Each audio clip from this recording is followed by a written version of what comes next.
సంపద సృష్టిస్తానని నమ్మించి అధికారంలోకి వచ్చిన చంద్రబాబు ప్రభుత్వం 18 నెలల్లో 3 లక్షల కోట్ల రూపాయలు అప్పు చేసిందని మండిపడ్డారు ఎమ్మెల్సీ నార్త్ రామారావు. వైఎస్ జగన్ ప్రభుత్వంలో సచివాలయాలు, రైతు భరోసా కేంద్రాలు, హెల్త్ సెంటర్స్ ఏర్పాటు చేయడంతో పాటుగా రాష్ట్రాన్ని అభివృద్ధి పదంలో నడిపారని గుర్తు చేశారు. ఆ రోజు జగన్మోహన్ రెడ్డి అప్పు చేసిన అప్పుడు సంక్షేమ పథకాలు ఇస్తూ సచివాలయాలు అయితేనేమి, రైతు భరోసా కేంద్రాలు అయితేనేమి, అలాగే హెల్త్ సెంటర్లు అయితేనేమి ఎంతో అభివృద్ధి చేసి చూపించారు. కానీ ఈరోజు చంద్రబాబు నాయుడు చేసిన అప్పుకి ఎక్కడ ఏం చేశారో చెప్పగలదా తెలుగుదేశం ప్రభుత్వం?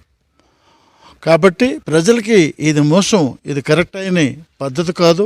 ఈరోజు సీఎం పరిస్థితి కూడా చూస్తే ఈ రాష్ట్రంలో కాదు, ఈ దేశంలో ఎక్కడున్నారో తెలియని పరిస్థితి. ఎప్పుడైనా ఓ సీఎం ఎక్కడికే ప్రయాణిస్తే ప్రభుత్వానికి అన్నీ తెలియపరిచి వెళ్తారు, కానీ ఈరోజు ఎక్కడున్నో తెలియని పరిస్థితులు